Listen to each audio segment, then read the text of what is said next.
വേഗം വരുന്ന നമ്മളുടെ കർത്താവായ യേശുക്രിസ്തുവിൻ്റെ തനിനാമത്തിൽ എല്ലാവർക്കും സ്നേഹവന്ദനം. വിലാപങ്ങൾ 5:21 വാക്യം ഒരു പ്രാർത്ഥനയാണ്. യഹോവേ, ഞങ്ങൾ മടങ്ങി വരേണ്ടതിന് ഞങ്ങൾ എന്തെങ്കിലേക്ക് മടക്കി വരുത്തണമേ. ഞങ്ങൾക്ക് പണ്ടത്തെ പോലെ ഒരു നല്ല കാലം വരുത്തണമേ. യെരുശലേമിൻ്റെ തകർച്ചയെ കണ്ടുകൊണ്ടാണ് പ്രവാചകൻ പ്രാർത്ഥിക്കുന്നത്. 2 രാജാക്കന്മാർ 25:1 മുതൽ 7 വരെയുള്ള വാക്യങ്ങളിൽ ഈ വിധത്തിൽ പ്രാർത്ഥിപ്പാനുള്ള കാരണം പറയുന്നുണ്ട്.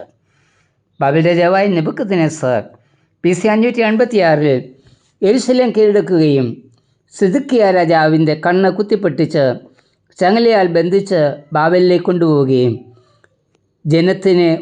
ജനത്തെ വാളിനിരയാക്കുകയും ചെയ്തു.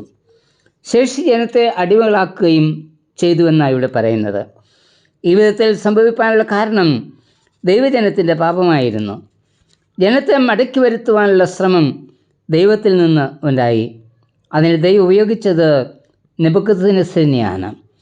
നെബൂഖദ്നേസറിനാൽ തടവിലാക്കപ്പെട്ട് പ്രവാസികളായി തീർന്ന ദൈവജനത്തിൻ്റെ നിലവിളിയാണ്, ദൈവമേ, ഞങ്ങളെ മടക്കി വരുത്തണമേ, പണ്ടത്തെ പോലെ ഒരു നല്ല കാലം ഞങ്ങൾക്ക് തരണമേ എന്നത്.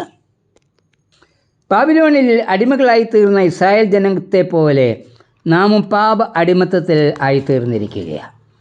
പണ്ട് എത്ര സന്തോഷകരമായ ജീവിതമായിരുന്നു നമുക്കുണ്ടായിരുന്നത്. ഇന്ന് അതിന് മാറ്റം സംഭവിച്ചിരിക്കുന്നു. പരസ്പരം സ്നേഹിപ്പാൻ കഴിയുന്നില്ല. വേദനിപ്പിക്കുന്നവരെ ആശ്വസിപ്പിക്കുവാനോ ഞെരുക്കമുള്ളവരെ സഹായിപ്പാനോ മനസ്സില്ല. കൂട്ടായ്മ നഷ്ടപ്പെട്ടു. ആരാധന വെറും പ്രഹസനമായി തീർന്നിരിക്കുന്നു. പാട്ടില്ല, സ്തോത്രമില്ല, പ്രാർത്ഥനയില്ല. ഈ വിധത്തിലായിത്തീർന്നിരിക്കുന്ന നമ്മിൽ നിന്നും ഈ നിലവിളി തന്നെ ഉയരണം. കർത്താവേ, ഞങ്ങളുടെ പാപങ്ങളെ ക്ഷമിച്ച് പണ്ടത്തെ പോലെ ഒരു നല്ല കാലം ഞങ്ങൾക്ക് മടക്കി തരണമേ എന്ന്. മടങ്ങി വരവിനുള്ള പ്രാർത്ഥന പല ഭക്തന്മാരും മുഴക്കിയിട്ടുള്ളത് തിരുവചനത്തിൽ ചേർത്തിട്ടുണ്ട്. കോരഹപുത്രന്മാരുടെ നിലവിളിയാണ് സങ്കീർത്തനം 85:6. നിന്റെ ജനം നിന്നിൽ ആനന്ദിക്കേണ്ടതിന് നീ ഞങ്ങളെ വീണ്ടും ജീവിപ്പിക്കണമേ. യിരെമ്യാവ് പ്രാർത്ഥിക്കുന്നത്, നീ എന്നെ ശിക്ഷിച്ചു, മരുക്കമില്ലാത്ത കാളക്കുട്ടിയെപ്പോലെയാണ് ഞാൻ മടങ്ങി വരേണ്ടതിന് നീ എന്നെ മടക്കി വരുത്തണമേ.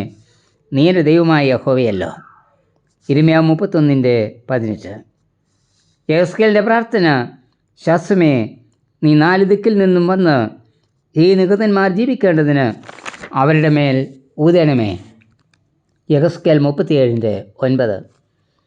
ഈ പ്രഭാതത്തിൽ നമ്മുടെയും പ്രാർത്ഥന ഈ വിധത്തിൽ ആയിരിക്കട്ടെ. ഞാൻ ജീവനില്ലാത്ത അവസ്ഥയിലാണ്. ഉണർന്നെഴുന്നേറ്റ് ജീവൻ പ്രാപിപ്പാൻ നിൻ്റെ ശ്വാസം എൻ്റെ മേൽ ഊതണമേ എന്ന് നമുക്ക് പ്രാർത്ഥിക്കാം. യഹൂദനുണ്ടായ തകർച്ചയെപ്പോലെ അവർക്ക് ദേവാലയവും ആരാധനയും നഷ്ടപ്പെട്ടതുപോലെ ദൈവജനമെന്ന് അഭിമാനിക്കുന്ന നമ്മിലും ഉണ്ടായിരിക്കുന്നത് ആത്മീക തകർച്ചയാണ്.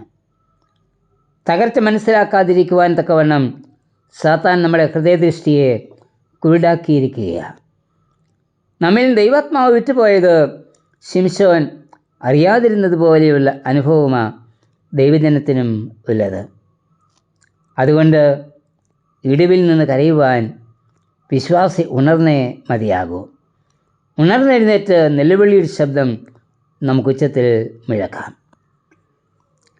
2 ദിനവൃത്താന്തം 7:14 പറയുന്നത്, എൻ്റെ നാമം വിളിക്കപ്പെട്ടിരിക്കുന്ന എൻ്റെ ജനം തങ്ങളെ തന്നെ താഴ്ത്തി പ്രാർത്ഥിച്ച് എൻ്റെ മുഖം അന്വേഷിച്ച് തങ്ങളുടെ ദുർമാർഗം വിട്ടു തിരിയുമെങ്കിൽ ഞാൻ സ്വർഗത്തിൽ നിന്ന് കേട്ട് അവരുടെ പാപം ക്ഷമിച്ച് അവരുടെ ദേശത്തിന് സൗഖ്യം വരുത്തും.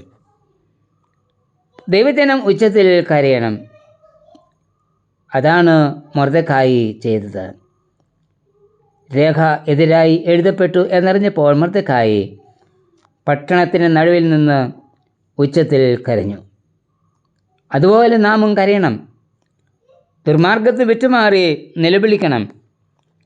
ആത്മാവിൻ്റെ വില മനസ്സിലാക്കി കരയണം, പ്രാർത്ഥിക്കണം. അപ്പോൾ മാത്രമേ നമ്മുടെ പാപം ക്ഷമിച്ച് കിട്ടുകയുള്ളൂ. ദൈവജനം വ്യവസ്ഥ അനുസരിച്ച് പ്രാർത്ഥിക്കാതിരിക്കുന്നതാണ് അനേകരും പാപത്തിൽ മരിക്കുവാൻ കാരണം. യെഹെസ്കേൽ പ്രവാചകനോട് ദൈവം പറയുന്നത്, നിന്നെ ദേശത്തിൻ്റെ കാവൽക്കാരനാക്കി വെച്ചിരിക്കുന്നു. യെഹെസ്കേൽ 3:17-18 വാക്യങ്ങൾ. വിശ്വാസ സമൂഹം ദേശത്തിൻ്റെ കാവൽക്കാരാണ്. നമ്മെ ഏൽപ്പിച്ചിരിക്കുന്ന വേല ചെയ്യാതിരിക്കുന്നതിന് മൂലം ആരെങ്കിലും പാപത്തിൽ മരിച്ചാൽ ആ രക്തത്തിൻ്റെ വില നമ്മോടായിരിക്കും ദൈവം തമ്പുരാൻ ചോദിക്കുന്നത്. ഈ പ്രഭാതത്തിൽ നമ്മെ തന്നെ ദൈവസന്നിധിയിൽ താഴ്ത്താം. പാപമേറ്റു പറഞ്ഞ് നമുക്ക് നിലവിളിക്കാം, പ്രാർത്ഥിക്കാം. കർത്താവേ, നീ ഞങ്ങളുടെ പാപം ക്ഷമിച്ച് ഞങ്ങളെ വീണ്ടും ജീവിപ്പിക്കണമേ. എന്നെ മടക്കി വരുത്തണമേ. നിന്റെ ശ്വാസമൂതി എന്നെ ജീവിപ്പിക്കണമേ. ദേശത്തിന് സൗഖ്യം നൽകണമേ.